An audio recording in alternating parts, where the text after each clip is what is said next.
Fellow Rotarians, our first member spotlight for the month of February 2021 is Carl Benke, classification retired retail pots and pans. Carl joined the Rotary Club of Seattle 42 years ago under the classification of carbonated beverages. He was sponsored into our club by Bob Ladd. Now, before I start telling you about Carl Benke, the Rotarian and businessman, let me tell you about the man, Carl Benke. Carl's a Seattle native, born at Swedish Hospital over 70 years ago. He grew up in Medina with parents who were very involved with the community. In fact, Carl's parents were, without a doubt, had the most profound impact on his life growing up. Both of his parents were very active and involved in the community. Carl's mother was a part of the famous Skinner family who did so much to shape Seattle as we know it today. He was taught that there was nothing that could not be accomplished with active, heartfelt involvement and commitment. And he saw this firsthand as his mother became the chair of the board for the new Children's Orthopedic Hospital. And although she had no medical history, she ran that hospital for 2 years. Carl attended Bellevue High School, where his athletic and competitive spirit flourished. Not only was he the Washington State Open jumping champion, but he was also a star lineman on the football team, a position he would go on to play as he attended college at Princeton. In fact, he was part of the greatest winning streak in Princeton's history with 27 wins and 3 losses. Now, this was also a time when we were still at war in Vietnam, and Carl was aware that his number was up. And after graduation, now he was sure to be drafted. And being the proactive and not reactive individual he was, decided to study all the branches of service to find out which one could deliver the benefits best suited to him. And after careful analysis, he chose the Navy, as they could guarantee the one thing that no other branch could assure: clean sheets each night. Carl spent 3 years in the Navy, with 2 of those years stationed on a destroyer off the coast of Vietnam. And after his return from the Navy, Carl went to Harvard, where he got his MBA before returning to the Northwest and the family business. Now, the family business consisted of 2 companies: Alpac, a soft drink distributor, and Caterpillar, construction equipment. And over his summers in high school and college, Carl had worked for Alpac, driving the delivery truck. So he knew the business from the bottom, and he was ready to work his way up. And Alpac was no small company. Not only was this the largest soft drink distributor in the Northwest, it was also the second largest Pepsi distributor in the country. But Carl rose to the challenge as he rose through the ranks until he became the company's president and ran it for 10 years. Now, finally, it came to pass that the family needed to dissolve the family investments and sell both Alpac and Caterpillar. Now, it was during his business career that Carl began his long and ongoing contribution and commitment to the community he lives in.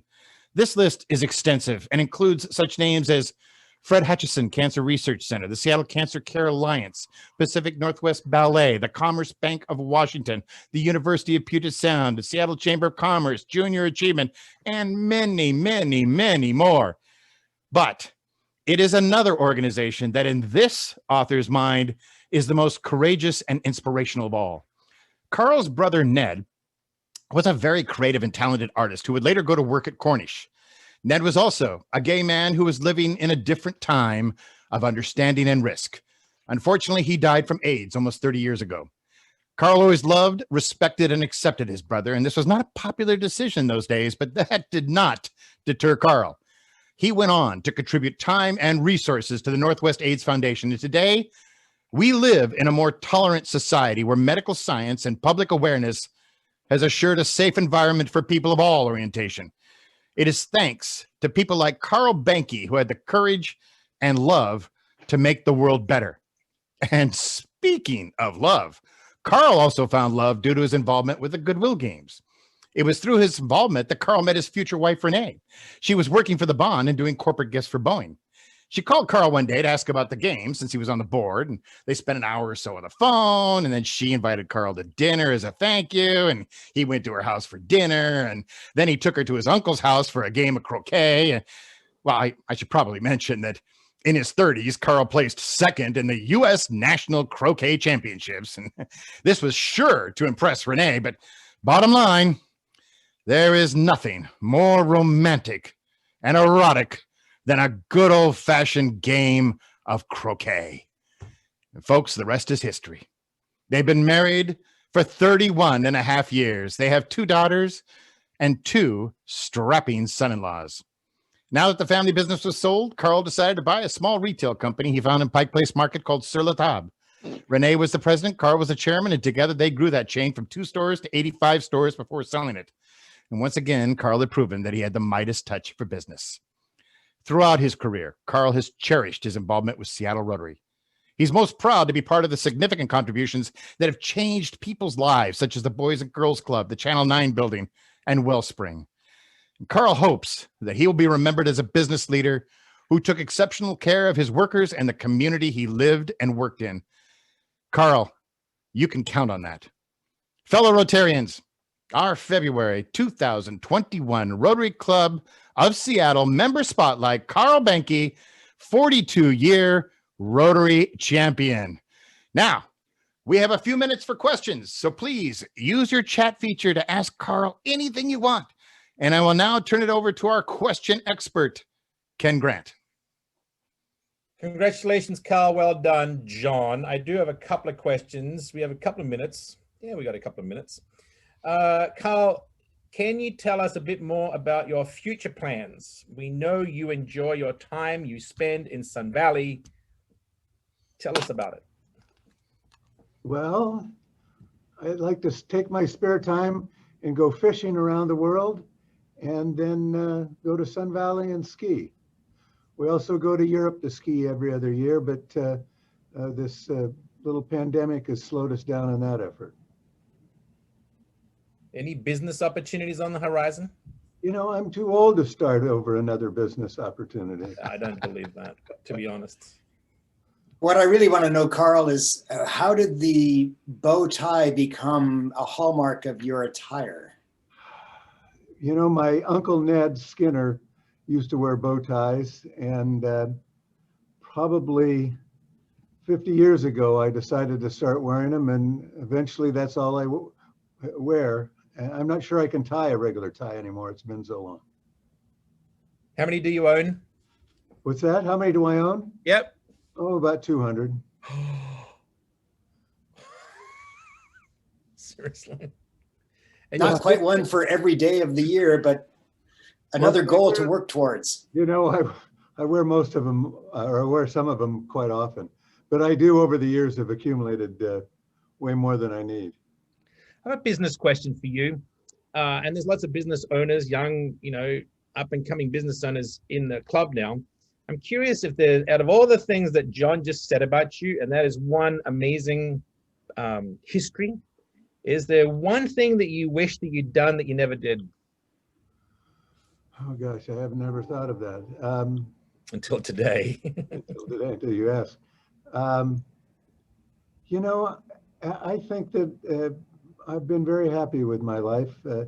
I think the most important thing is you treat your employees properly. I guess the one thing, we had a great program for empowering our employees, and before it could be totally implemented, we unfortunately sold the business at Alpac, and that was, I wish that I'd been able to see the fruition of all of the efforts that we put there. That's pretty amazing. All right, I have no more questions. So Carl, congratulations. John, well done. I think you can get this gig every month if you'd like. Let's move on with the program. I'm going to send this back to President Jeff. All right, well, let's go to your emotions category and either show us a clap or click on an image. Carl, congratulations. Wonderful having you as a great Rotarian and leading member of our club. My thanks to Ken and John for such a great kickoff to this new initiative. Now I'm pleased to welcome past Seattle 4 member Tomio Moriguchi to the podium to introduce our featured speaker for today's program.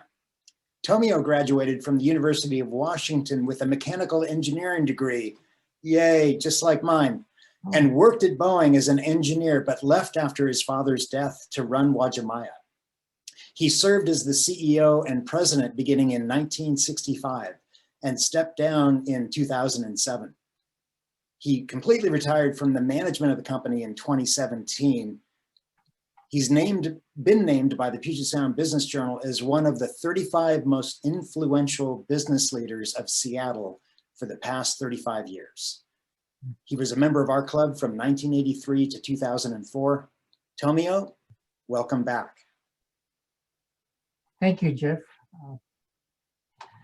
Good afternoon, Seattle 4 members. I was one of the younger members at that time when I joined, and I have fond memories of the programs and travels associated with the club, especially led by George Duff.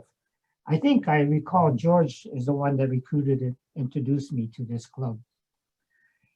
Also had many opportunities to make up, in those days we had to make up our lunches in Hong Kong, Taiwan, and mostly in Japan. Seattle Rotary was well known as the 4th oldest and one of the largest clubs in the world. In Asia, Seattle Rotary was also known as the pioneer, or perhaps the renegade club, for allowing women to join in 1987. A friend of, Ann Farrows, as being one of the very nice first president, I really admire. Speaking of women, I appreciate this very unique opportunity to introduce daughter Denise to the Seattle Rotary Club as a guest speaker. Her mother, being from Hawaii, wanted Denise and her brother Tyler to attend Eastern colleges. Unfortunately, we lost her mother and my wife when Denise was 15 and Tyler was 18. Consequently, I had the pleasure of being Denise's chauffeur for a little while and her cook and her housekeeper. We also enjoyed traveling together in many parts of Asia. She went off to Bowdoin College in the cold state of Maine. After she graduated and worked for a few years, she convinced me that an MBA at Sloan Business School at MIT was a good investment. My father always said that a firm could always hire college graduates. He did not tell me that I had to pay for one. Tyler is also a stay-at-home dad involved with our family issues. And with Denise's 2 kids and Tyler's 2 boys, we have 4 loving grandchildren.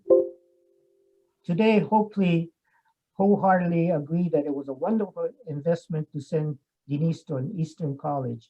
And I'm very, very proud to introduce Denise to the Seattle 4 as your guest speaker. Thank you very much.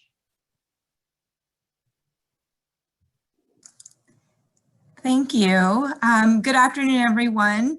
It's very hard to follow John in this presentation. I don't think I quite have the energy and the charisma, but I'll do my best. And it's really an honor to be here with all of you, especially knowing that my dad was a member of this club and, it meant a lot to him. So thank you for having me here. I do see some familiar faces and some that are new. So I look forward to sharing a little bit about Uwajimaya's history, where we are today and where we're headed going forward. So with that, let me pull up my slides and let me just get it to full screen. Sorry, this Zoom thing is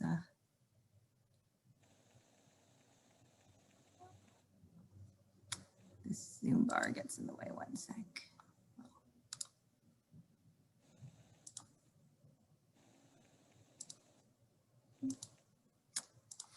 Sorry, how do I get the Zoom bar out of the way? Okay. Denise, can you see right down at the bottom, right next to the 80% at the very bottom? If you just click on that little icon right next to the 80%, I think that'll pull up your full screen. Can you see that? My Zoom bar seems to be in the way, but let me try. Let me just go to it and then. Okay, sorry. Usually I'm usually if oh, okay, I can move my Zoom bar. Okay, there we go. Good. Okay. Great. Thank you. Okay. So as I said, I wanted to just talk a little bit about Uwajimaya's history and where we're headed. And then I think there's a few minutes at the end for questions.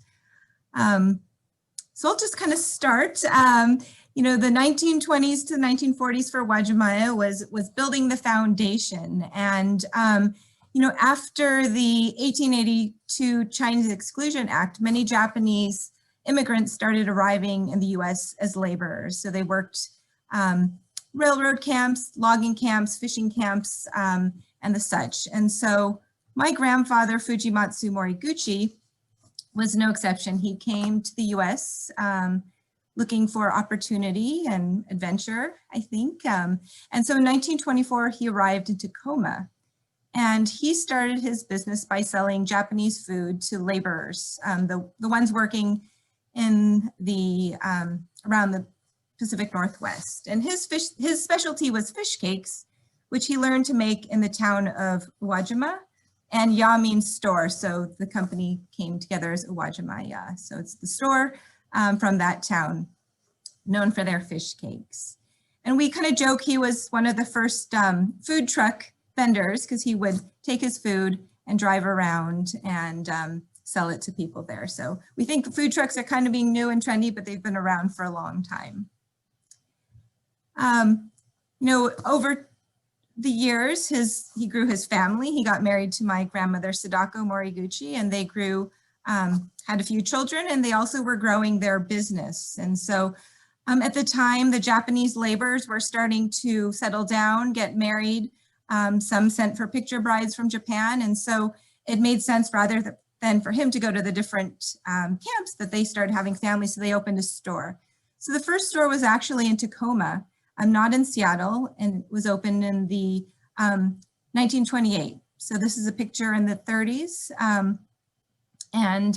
So the first Uwajimaya store.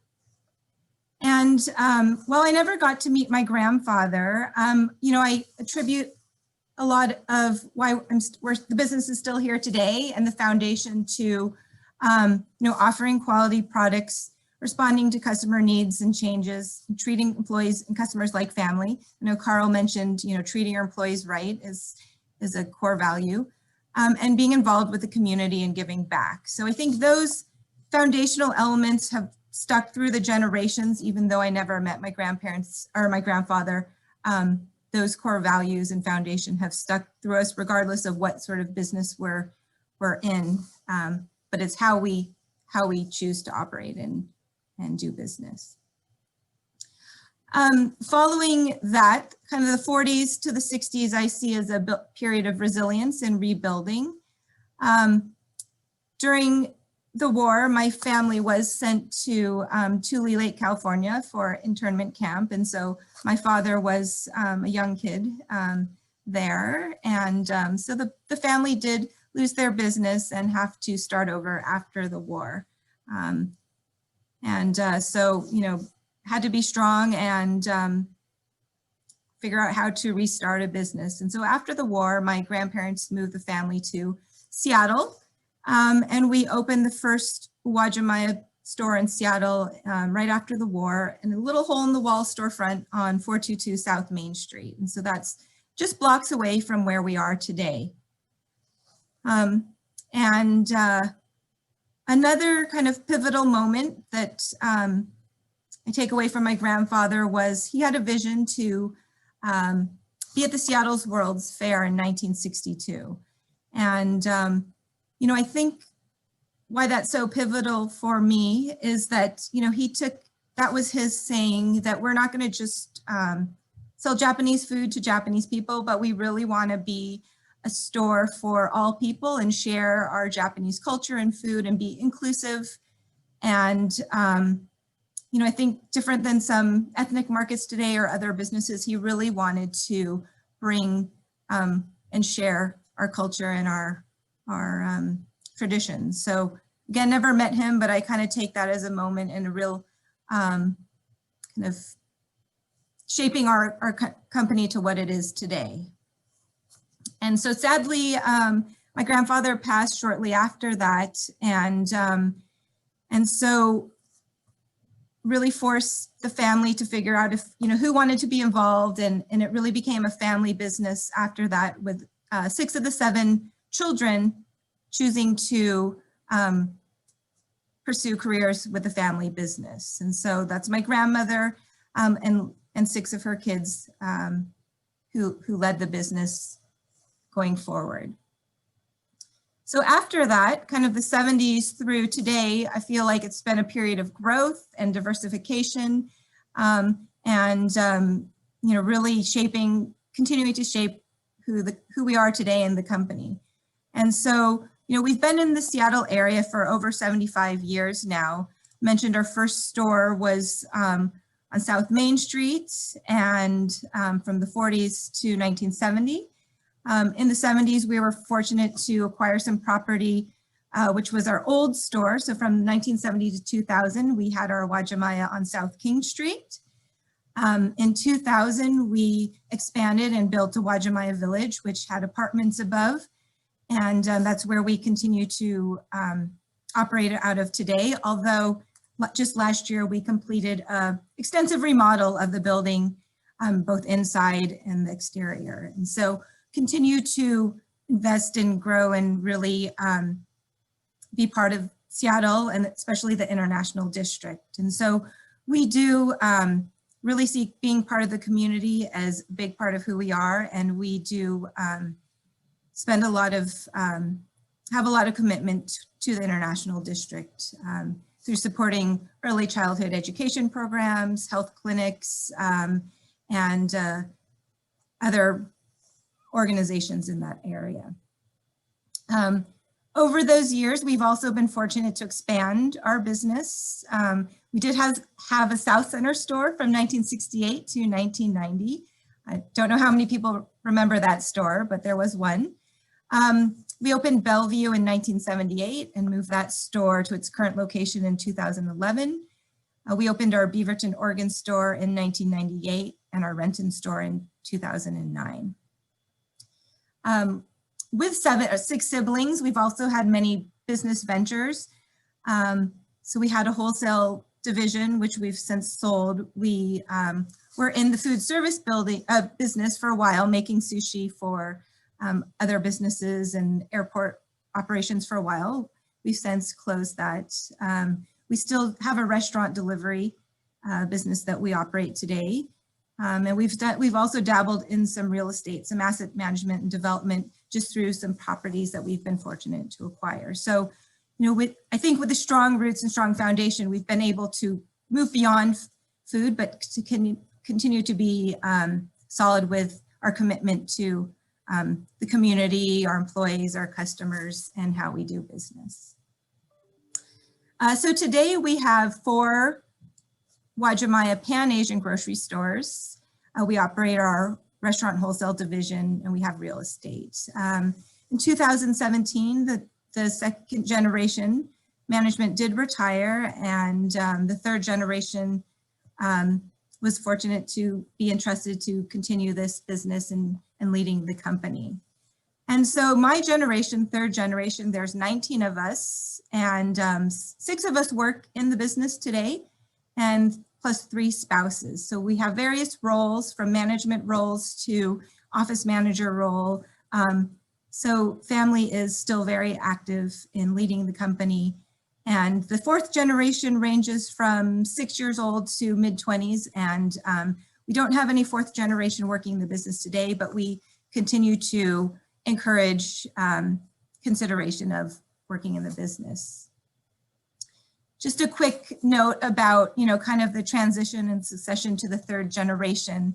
You know, I think for me, people always ask, did you know you always wanted to work in the business? You know, I think it's always been in the back of my mind as something I would be interested in, but it was never something really forced or kind of expected, which I feel made it an easy decision. It was my decision, but it was always, you know, knowing that there's a potential for the opportunity. And so I think that came from the family, the 2nd generation, really celebrating the legacy and involving us, sharing information, but never really forcing any expectations. So it came naturally and was something that I really decided I did want to do after my education and kind of working elsewhere and getting some basic business skills.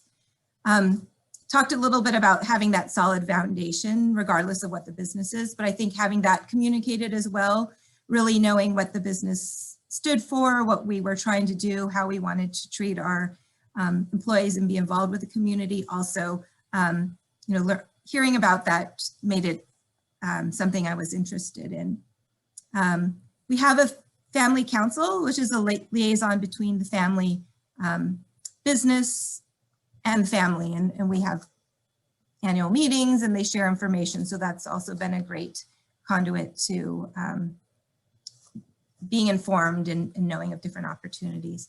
And then, I see Ron Dorr and I know Jim Warjohn is a member of this club, but having outside independent directors really help with the process of the transition and the succession was invaluable.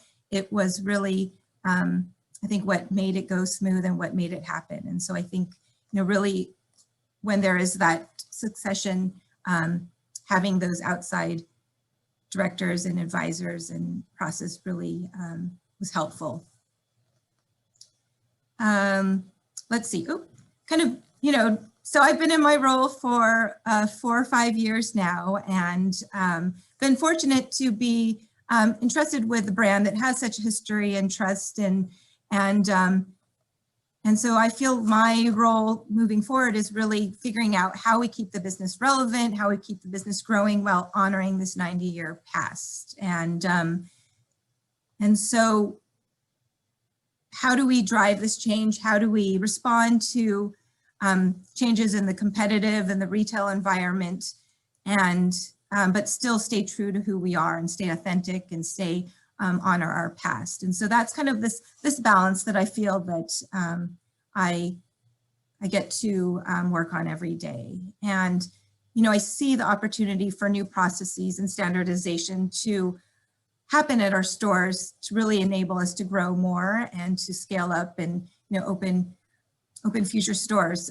But to do that, I feel like there's some foundational work we have to do to really facilitate that process. So we're focused on really making sure we have this unique customer experience. We're focused on engaging and developing our people, modernizing our brand, and using technology and data better.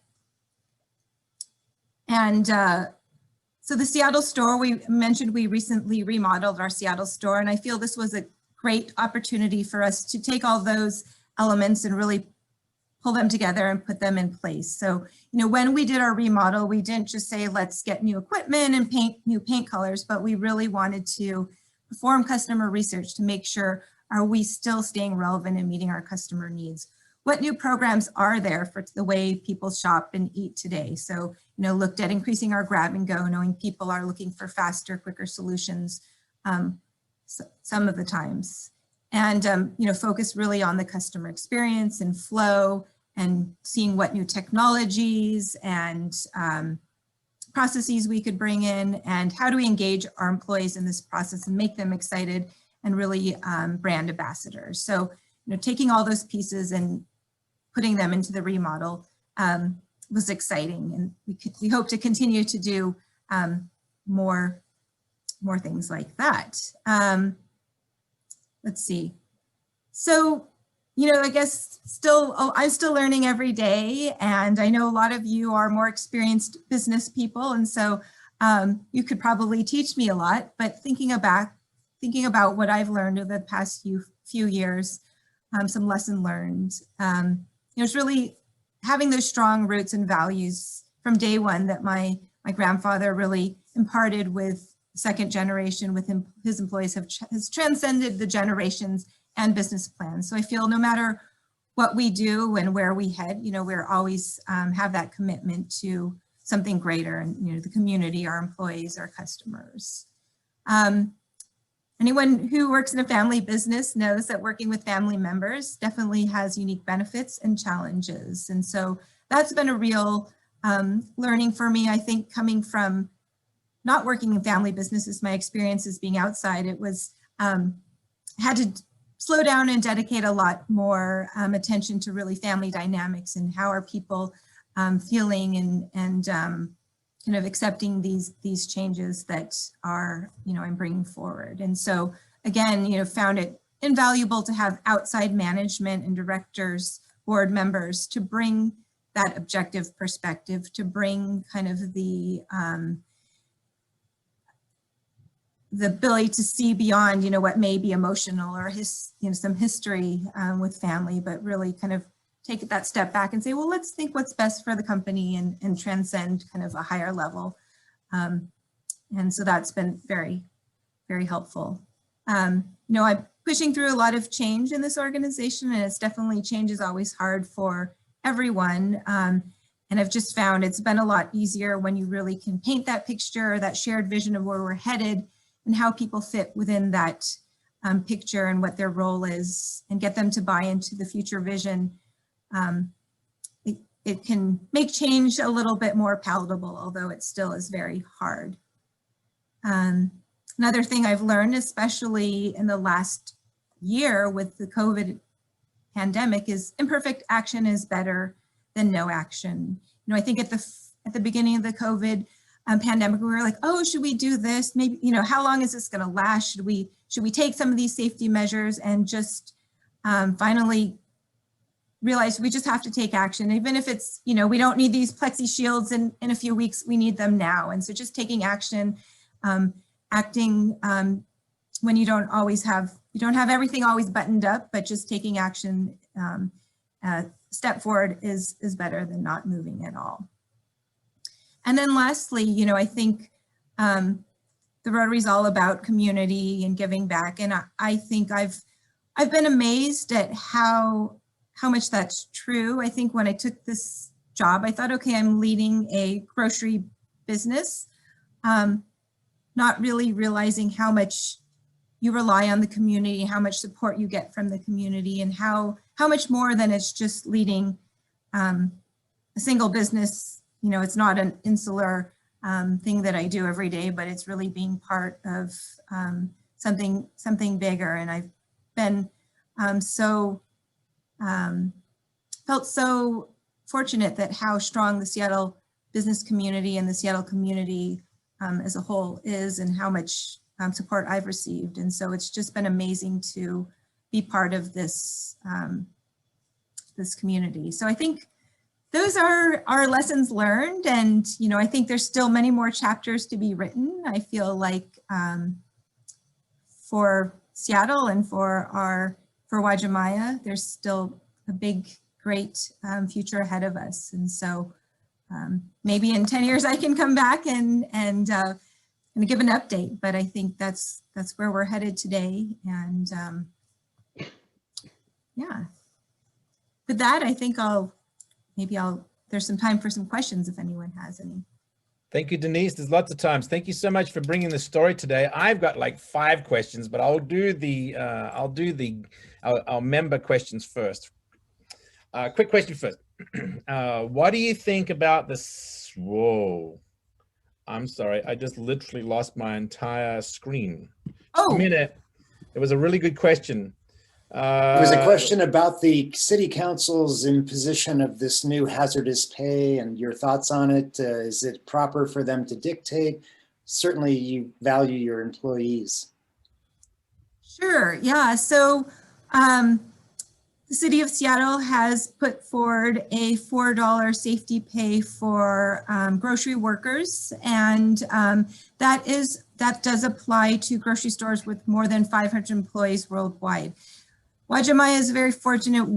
Well, I don't know if I would say very fortunate, but we do not meet that threshold on the calculation that the city provided. We are just under that 500, although we do understand the kind of the rationale for the safety pay. We have been paying our employees our store employees an hourly bonus since March of 2020, so going on almost a year now. Not at the $4 rate. It was at a smaller rate, but we did decide effective January 30th, we were raising that to $2. So it's closer, it was an increase, but it's not the $4. But we're doing it for all our locations. We just felt that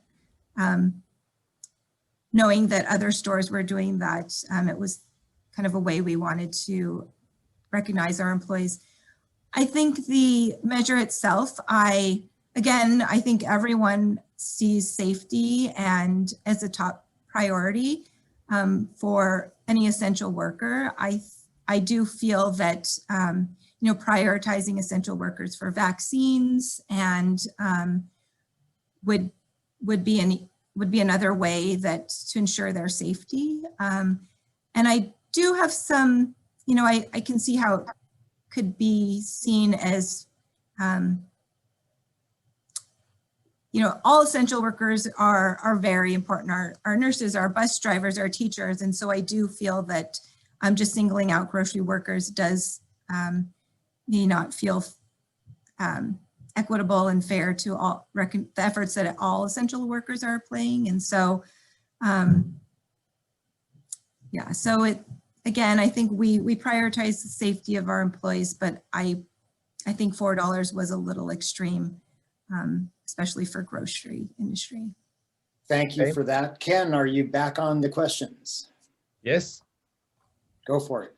All right, Denise, does Uwajimaya consider running, or have you considered running any cooking or cultural classes? So that's a great question. We had a cooking school in our Bellevue location for many years. And for a while it lost interest and, you know, we closed it. I think there's been a lot of interest recently, again, in that sort of, in a cooking class. And so we are definitely considering our new Seattle store. We have a kind of a demo area that could be used for cooking classes. And we've also toyed with some online cooking demos during this pandemic, a way to engage with our customers when we can't meet with them face to face. So we are definitely focused on how do we provide a better experience and more sharing with our customers. So I think cooking class is definitely something that we've been thinking about. Okay, very good. Can you talk about the company's history of championing and providing a sales platform for local producers? Oh, let's see. That's a good question. I think, you know, the buyers do a lot of that work, but I know that we have a commitment to local products. And so because we're a smaller company, we can bring in more products that, you know, maybe it's harder to get into a bigger grocery store. So we have worked with, we were one of the first stores to bring in Elenos, you know, the Greek yogurt, before it was widely available. It was local, it was a quality product. Hood Famous Cheesecakes is another one that's a local business that we supported early on, that we just felt it was a great product local great product that our customers would react well to, and they have. And so I think we are excited that because we're smaller, we can take opportunities and try different products, especially local ones. And so I don't know how many products we have helped launch or grow, but we definitely are proud that we have helped many local companies and be the first to really champion them. That's awesome.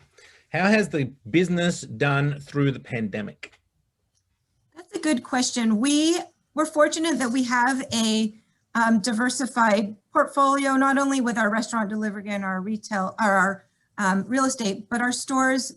Our Seattle store is obviously in a very urban location, and it relies heavily on tourists, sports fans, and office workers. So, and we also were doing a major remodel. So we saw softness there during the pandemic, but then our stores, which are a little more suburban, our Bellevue, Beaverton, and Renton stores, have seen strong growth, I think, as people stay home and shop closer to their house versus maybe where they were working. So, you know, we've seen ups and downs. And what I didn't mention on the slide is, you know, we opened a small concept store in South Lake Union a few years ago. We've had to shut that store just because there's not enough traffic in South Lake Union right now for us to support that, which is mostly lunch business. And so some of our businesses have done well and some of our stores have done not as well, but it's good to have that portfolio where overall we're faring okay. I have an idea for you, off topic, off script. You need to find that old truck that you had in the photo, the original food truck, bring it back, and then cruise around selling sushi I know it's brilliant, but you can have that one free. Thank Next you. question. How are your online activities? Our online activities, well, we have a few different things. I would say it's not been our main focus, but it's been an area where we've seen growth, and we know there's a lot of opportunity. We were selling online groceries through Instacart before the pandemic, and we kind of offered it as just a nice to have for those customers who may, want an alternative, not knowing that it would blow up into this huge thing that has seen exponential growth. We do social media and some other online activity, but there's definitely a lot more opportunity that we can do, especially in today's age that we've been toying with. So hopefully more things to come. So speaking of that, what kind of food delivery services do you use? So today we do grocery delivery through Instacart. We launched a curbside pickup, so it's not quite delivery, but it's order online and pickup.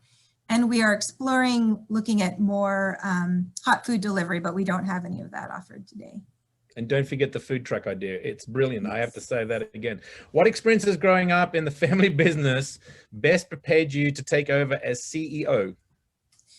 That's a good question. I think one nice thing is, when I was little, my dad, that I didn't always appreciate, my dad would make me work in the stores, bag groceries during the holidays, or pick up trash, on the ground. And I would always kind of roll my eyes and be like, oh, why do I have to do this? But I think that really created that connection with the store, and also with actually some employees who still remember me from when I was a little child. And so just knowing that there's that commitment, and what I'm doing is for the good of the company. And so while I may not have all the right answers, I think there's that trust and acknowledgement of the commitment and to the company that was built from when I was little. Sometimes I do think maybe if I'd spend even more time in the store and operations, it would even have I would have a stronger foundation. But I think it's just really growing up with that passion, interest, and commitment to the company that continues and helps me succeed today. All right. Are you ready for a lightning round? I got like 20 questions and I've got 7 minutes. Sure. There's a lot of questions. Okay. Ready? Let's go. Yep. What are the biggest challenges, opportunities you face going forward? I'm just going to speak faster too. Okay. It's continuing to grow, and especially today with COVID, just keeping our employees engaged. Oh, that's it. Oh, you really are getting this thing. What are 3 ingredients? Oh, that's funny that somebody just used the word ingredients. You have found most valuable to sustain your wonderful organization over 3 generations. What are the ingredients to sustain a most valuable and sustain your wonderful organization? I guess I would go back to, having just strong roots and understanding of, how you want to operate, so that your commitment to your employees, your community, and your customers. I think just really celebrating the legacy that we've built, and honoring, our past. And is it supposed to be 3? I don't know. And just I'll take 2. That's fine. Okay. The person who asked the question didn't know we were going to do lightning round, so that's okay. Is impact and sustainability a part of your vision and future?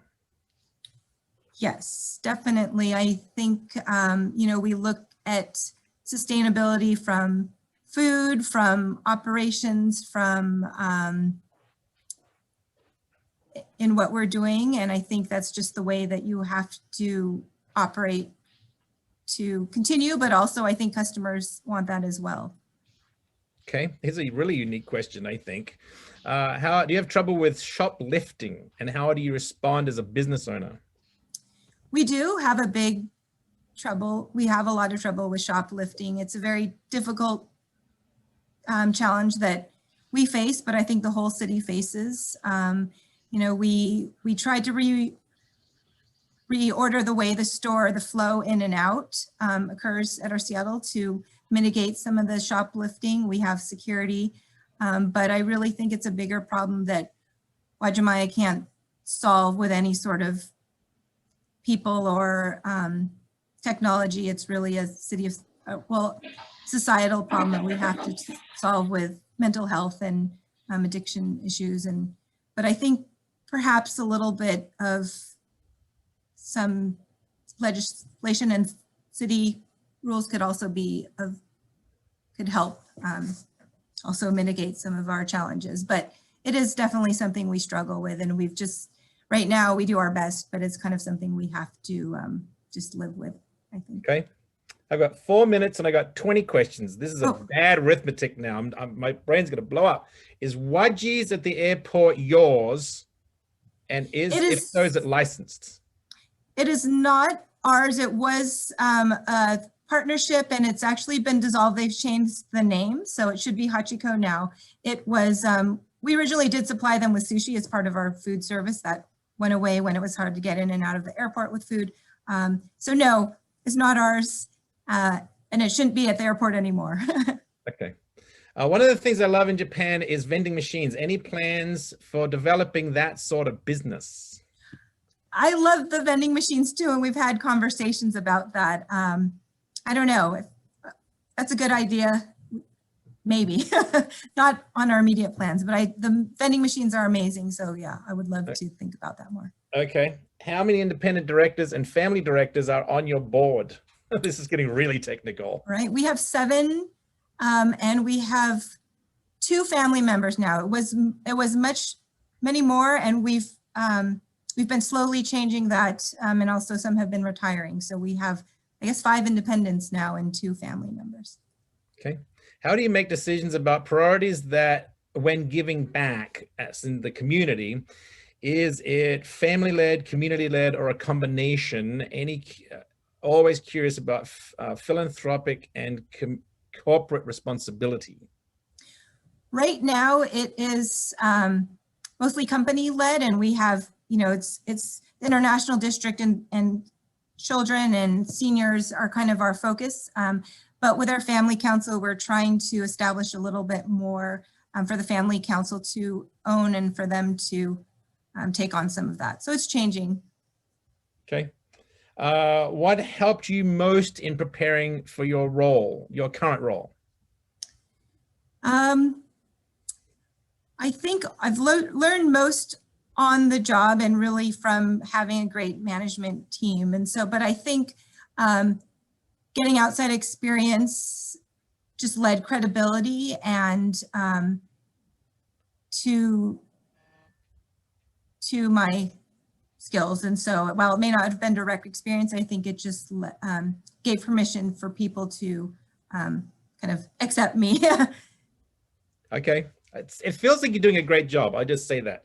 I'm curious, and this is the last question. I'm curious what keeps you up at night.